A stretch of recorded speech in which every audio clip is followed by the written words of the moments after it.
Hello and good morning to all of you. My name is Rashmi, and today I am again here to discuss the history of American literature.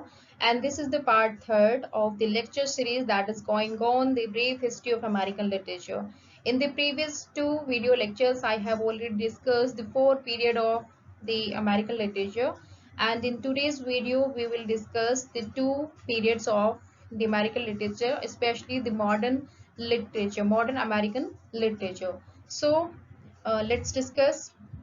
So the first one is American modernism and the literature of the first half of the 20th century.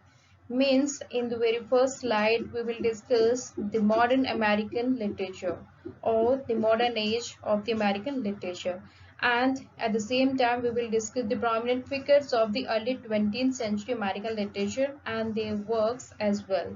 So let's start.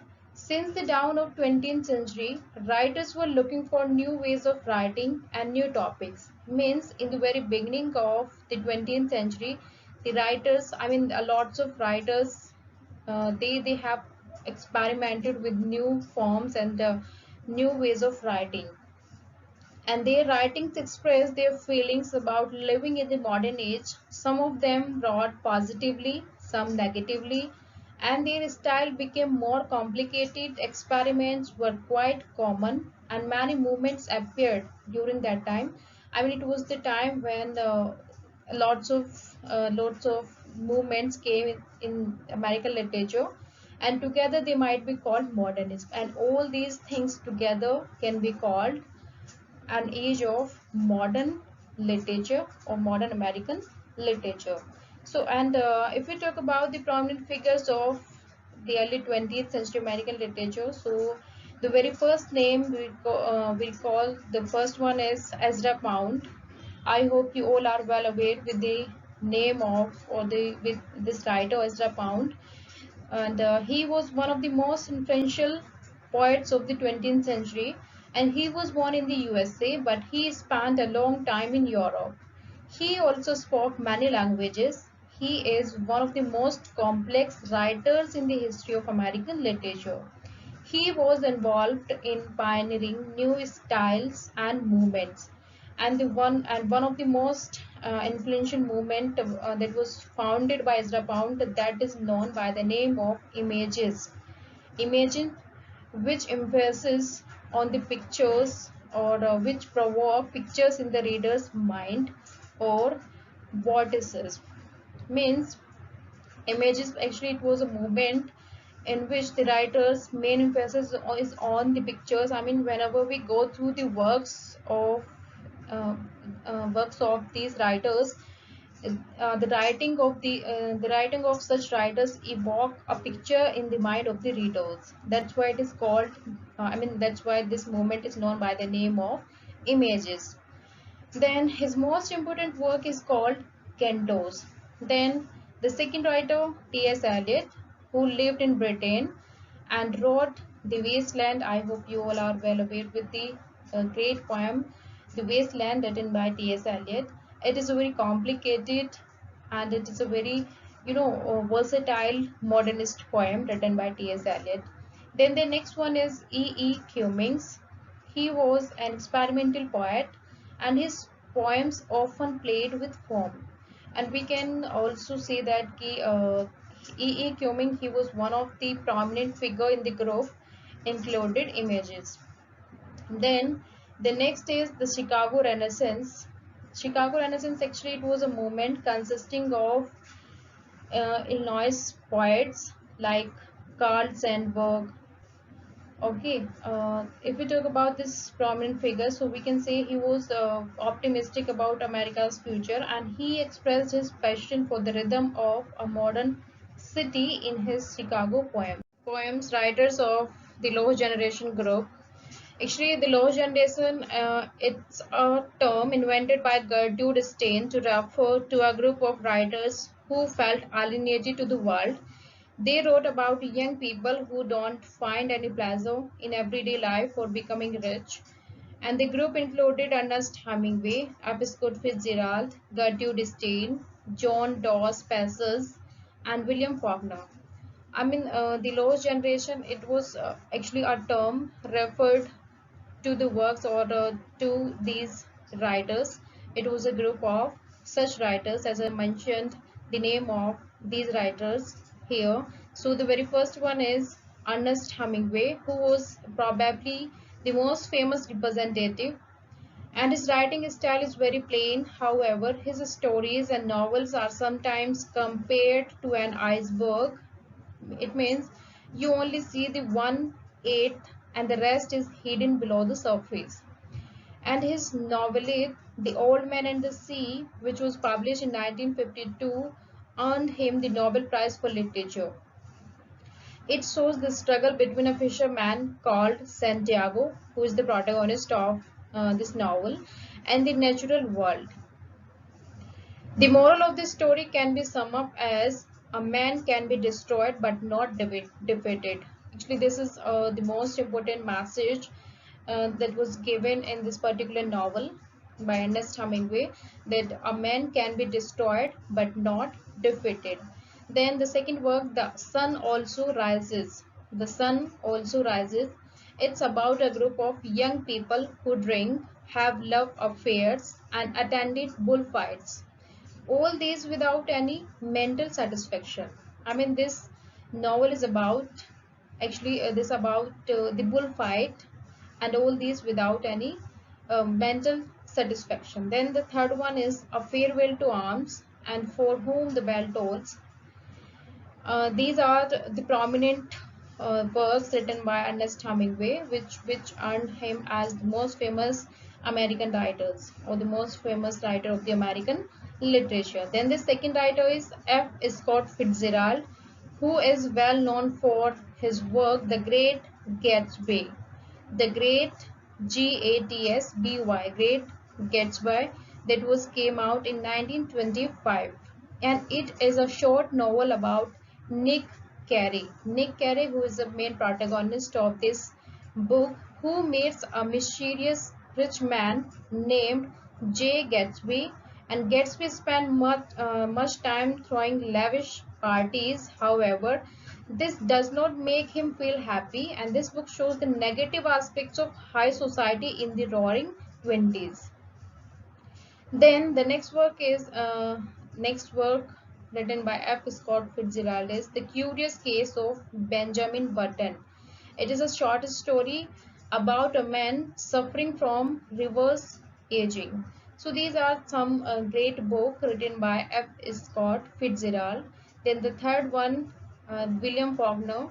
He was the most prominent figure in the history of American literature, or the most important writer of American South, and he is especially known for his most famous novel, The Sound and the Fury, which was published in 1949. And actually, this the writings of William Faulkner, it is situated in the fictional Yoknapatawpha country in Mississippi. In his book, he concentrates on the fall of the southern aristocracy. His texts are often very demanding. The reader does not know who says what. Then if we talk about the next one is Sinclair Lewis, who was a satirist from the American Midwest, and he is the first American writer to be awarded the Nobel Prize for Literature. His best novel is Babbitt, Babbitt, Babbitt, which tells the story of a typical middle class man. Okay, then if we talk about the next and the most important figure from this lost generation group, that is John Steinbeck, who is one of the best known socially critical writers of all time. His style is very realistic. He wrote about exploited people who fall to the bottom of the society. And the next and the most important work written by him is Of Mice and Men. It is well, I mean, it is a novel about two homeless farm workers. Then The Grapes of Wrath. The Grapes of Wrath, the most famous work written by John Steinbeck. It is probably his most famous novel, and it is the story of the Jod, Jod, who is a prominent figure in this novel.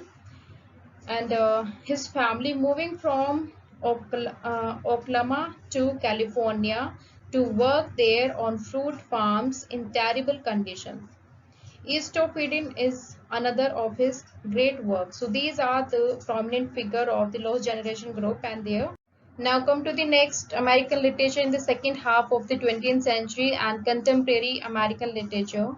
Means if we talk about the modern and the contemporary American literature, so the authors of the second half of the 20th century followed in the tradition developed by their predecessors.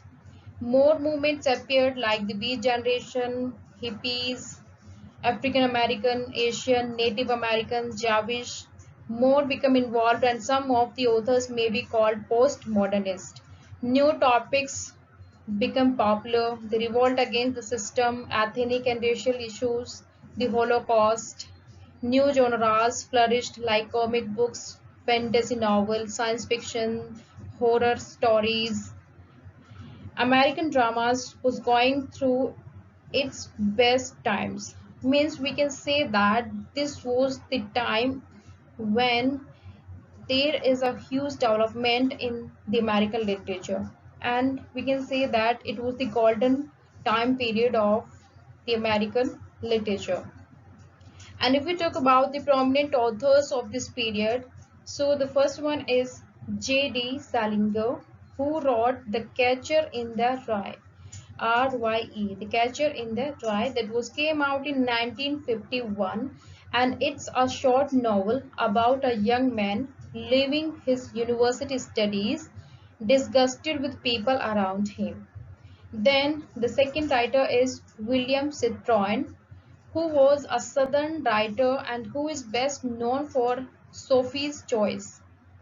Actually, it is a story of young Southern Stingo who befriend a Polish immigrant Sophie and her paranoid lover Nathan, Nathan. Nathan. Sophie tells him her story of having to choose between sacrificing one or the other child in a concentration camp during World War II.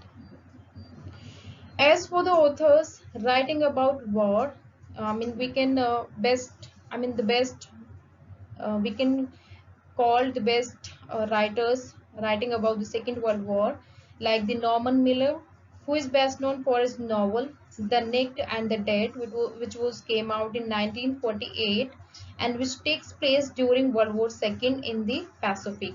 Then Joseph Heller, who wrote who wrote Catch 22. It's a war novel taking place in Mediterranean.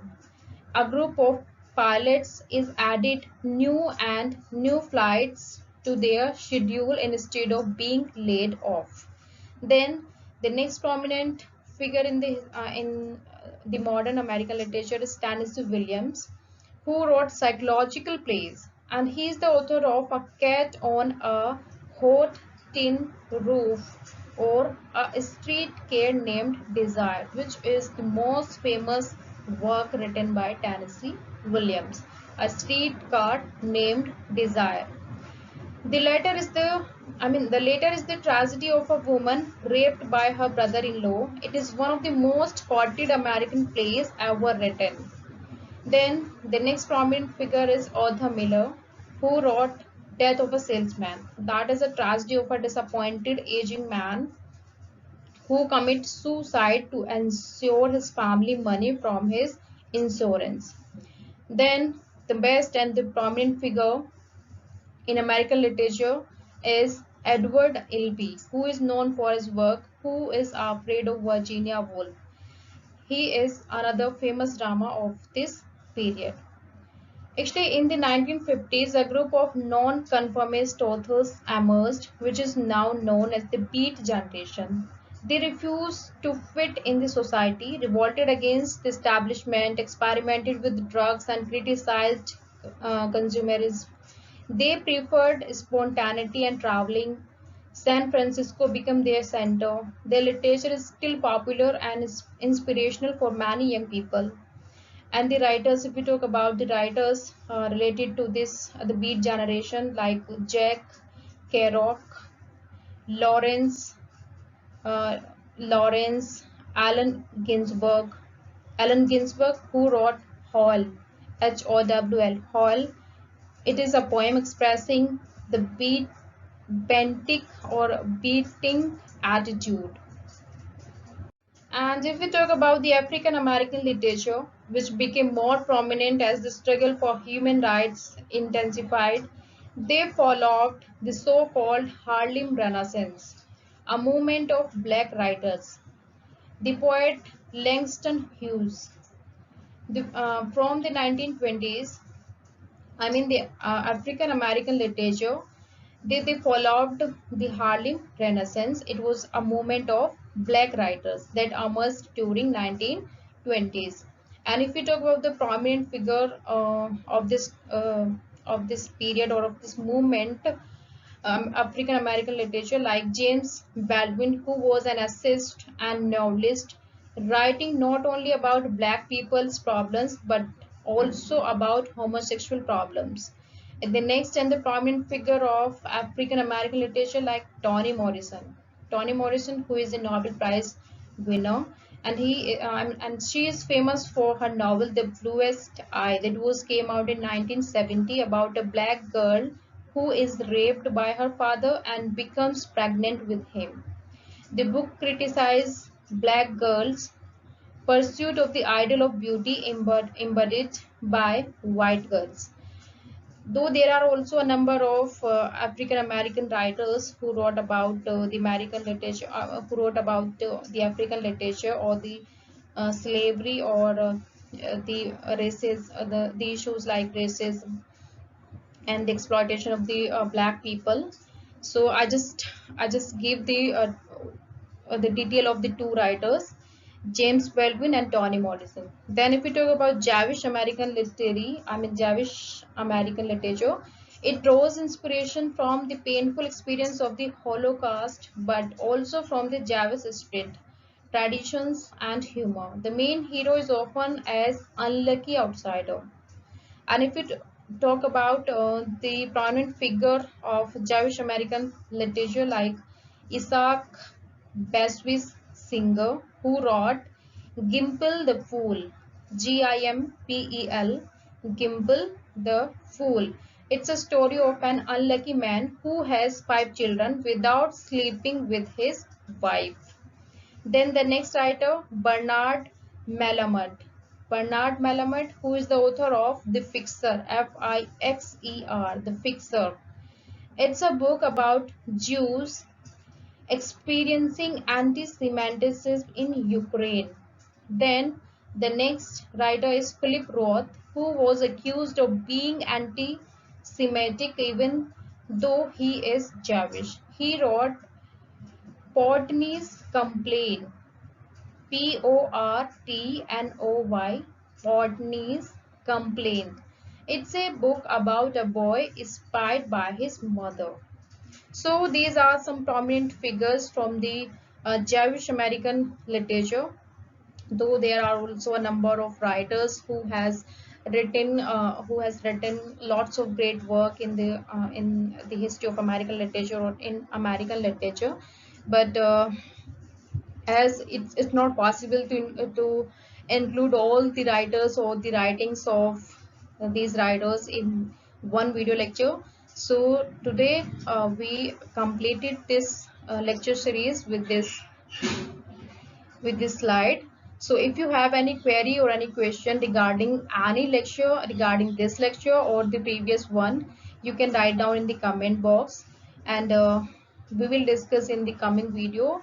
So please enjoy carefully, and if you have any query, any question, then you can write down. Thank you.